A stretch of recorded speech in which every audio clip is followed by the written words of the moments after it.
আলহামদুলিল্লাহ, এত গভীর রাতে এই কোরআনের ভাস্কর্যটি ভিডিও করার সুযোগ পাবো কখনো চিন্তা করিনি, ভাবিওনি।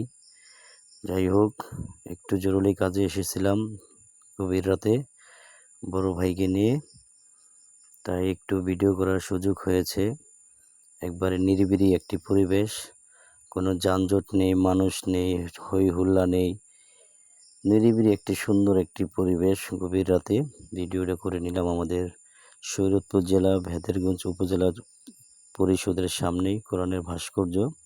আলহামদুলিল্লাহ, দেখতে অনেক সুন্দর। দিনের বেলা অনেক ভিডিও দেখেছি, কিন্তু রাতের বেলা সুযোগ পাইনি। আজকে আলহামদুলিল্লাহ সুযোগ পেয়েছি, একটু ভিডিও করে নিলাম। এত গভীর রাতে আমিও দেখার সুযোগ পেয়েছি, আপনাদের দেখানোর একটু ব্যবস্থা করলাম।